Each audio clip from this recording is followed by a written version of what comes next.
Selamat sore saudara-saudara yang terkasih dalam Yesus Kristus. Shalom, kita berjumpa lagi dalam renungan ringkasan sekolah sahabat dari kami, dari Gereja Masih Advent hari ke-7 Sidang Jemaat Jusudipuro yang ada di kota Surakarta ini. Pada saat ini kita akan mempelajari atau merenungkan sebuah pelajaran mengenai Akulah jalan kebenaran dan hidup. Dan sebelumnya, terlebih dahulu kita mengundang Roh Kudus untuk dapat menjamah hati dan pikiran kita agar kita terberkati pada sore hari ini. Mari kita berdoa. Bapa di surga, kami patut bersyukur dan berterima kasih karena kasih dan penyertaan Tuhan kepada kami di sepanjang hari kerja kami sampai tiba di sore hari ini. Kami berkumpul di rumah kami masing-masing untuk mendengarkan firman-Mu Bapa melalui renungan ringkasan sekolah sahabat dari Gereja Masih Advent hari ke-7 Sidang Jemaat Jusudipuro yang ada di kota Surakarta ini.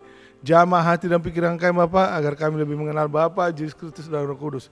Berkati dan urapi kami melalui Roh Kudus-Mu supaya kami dapat merasakan berkat Bapa dalam kehidupan kami Bapa. Mohon ampun segala dosa pelanggaran kami, di dalam nama Yesus kami berdoa dan mengucap syukur. Amin.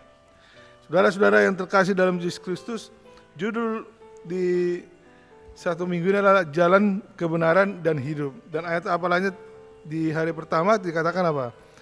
Tidak seorang pun yang pernah melihat Allah, tetapi anak tunggal Allah yang ada di pangkuan Bapa, dialah yang menyatakannya. Yang terdapat dalam Yohanes 1 ayat 18. Saudara-saudara, pelajaran kita dan renungan kita pada saat ini adalah Akulah jalan kebenaran dan hidup. Sebagaimana dikatakan di dalam Yohanes 14 ayat 5 dan 6. Pada saat itu sebelum Yesus disalibkan, dia berkumpul dengan murid-muridnya. Dia waktu itu mengadakan perjamuan suci dan membasuh kaki para murid-muridnya, menandakan kerendahan hati. Yesus sendiri melihat bagaimana murid-muridnya ini akan berpisah dengan dia. Dan pada saat itu ada orang-orang yang tidak mengerti mereka mengikut Yesus. Jadi yang ditegur Yesus pada saat itu adalah siapa? Thomas dan juga yang satu lagi Filipus. Jadi di sini dikatakan apa? Bagaimana Yesus menegur mereka? Mereka sudah mengikut Yesus, murid-murid Yesus, sama dengan kita juga. Kadang-kadang kita mengikuti suatu pelajaran itu atau suatu keyakinan itu, kita tidak tahu apa yang kita ikuti. Kita sudah sering datang ke gereja, sering mendengarkan firman Tuhan, sering mendengarkan khotbah-khotbah yang disampaikan oleh para pengkhotbah. Tapi kadang-kadang kita tidak mengerti apa yang kita ikuti.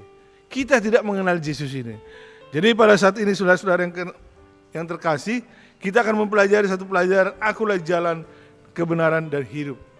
Kita dapat mengamati perkembangan yang menarik dalam cara Yesus menggambarkan dirinya sebagai jalan kebenaran dan hidup. Pertimbangkan urutan ketiga kata itu. Yesus adalah jalan. Saat kita berjalan, kita mempelajari kebenaran darinya yang akhirnya menuntun kita kepada kehidupan yang berlimpah di dunia ini dan di dunia kekal yang akan datang. Perhatikan bahwa urutan ini adalah tanggapan Kristus terhadap pertanyaan Thomas tentang jalan yang harus ditempuh dalam Yohanes 14 ayat 5. Kita mungkin bertanya-tanya mengapa Thomas mengajukan pertanyaan ini, mengingat penjelasan Yesus yang jelas dalam ayat sebelumnya. Kemana aku pergi, kamu tahu jalan ke situ. Kristus adalah satu-satunya jalan menuju Bapa. Beberapa orang mungkin keberatan dengan pernyataan ini dengan alasan bahwa Yesus bersikap terlalu eksklusif, terutama dalam masyarakat saat ini di mana eksklusivitas merupakan norma sosial. Namun tidak semua jalan menuju Tuhan. Yesus adalah satu-satunya jalan menuju Tuhan, karena dialah satu-satunya yang benar dan dapat menghapus dosa-dosa kita. Dialah satu-satunya yang dapat menggantikan kematian kita dengan hidup kekal. Yesuslah satu-satunya yang dapat memberi kita kebenaran dan hidup karena dia memiliki keduanya. Tidak seorang pun di dunia yang memiliki atau dapat memberikannya.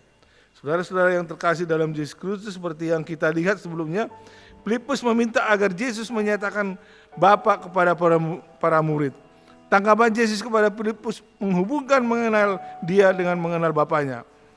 Karena jika kita mengenal anak, kita pasti mengenal Tuhan. Yesus berkata, telah sekian lama aku bersama-sama kamu, Filipus, namun engkau tidak mengenal aku. Barang siapa telah melihat aku, Ia telah melihat Bapa, jadi bagaimanakah engkau dapat berkata, tunjukkanlah Bapa itu kepada kami. Jadi ini seperti yang saya katakan tadi yang pertama, kita sering datang ke gereja, mengikuti perbaktian, mengikuti pelajaran sekolah Sabat, mengikuti renungan pagi, tapi kita tidak mengenal Yesus Kristus itu. Sama dengan Filipus ini. Yesus mengatakan, kalau kamu melihat aku, berarti kamu sudah melihat apa? Bapa.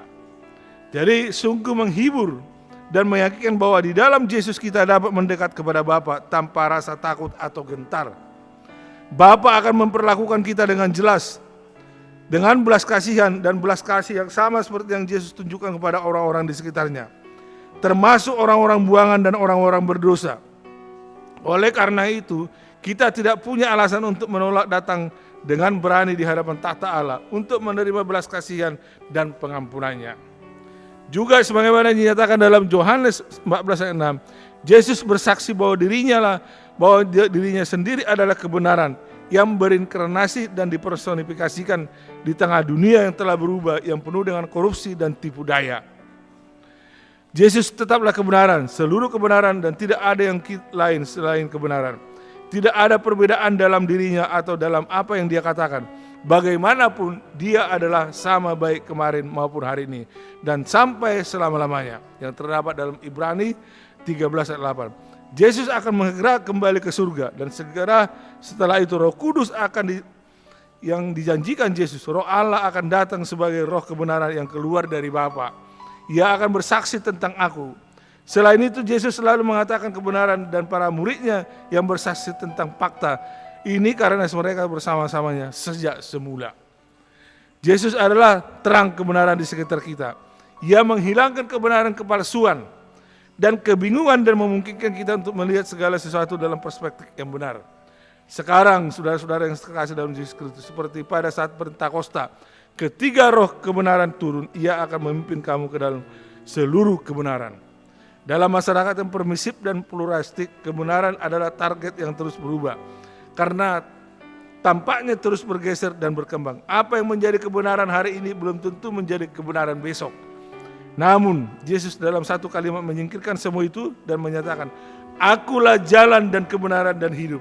Tidak ada seorang pun yang datang kepada Bapa kalau tidak melalui aku. Jadi saudara-saudara yang terkasih dalam Yesus Kristus, kita harus mengenal Yesus itu sebagai Yesus yang mengasihi kita. Kalau kita sudah mengenal Yesus, kita pasti mengenal akan Bapa. Melalui kasih dan kebenaran yang telah disampaikan kita di dalam ringkasan sekolah Sabat ini dapat menyentuh hati kita untuk lebih berserah sepenuhnya kepadanya. Mari kita berdoa. Bapa di surga, berkati kami telah mendengarkan sebagian dari firman besar itu Bapa. Karena firman ini kira Tuhan tanamkan dalam hati dan pikiran kami. Ajari kami untuk lebih mengenal Engkau Bapa, Yesus Kristus dan Roh Kudus. Supaya kami dapat merasakan kasih Bapa, kasih Yesus Kristus, kasih Roh Kudus dalam kehidupan kami Bapa. Berkati keluarga kami, anak-anak kami, istri kami dimanapun mereka berada. Agar kami dapat selalu bersatu kembali untuk selalu setia datang kepada Bapa. Mohon ampun segala dosa pelanggaran kami.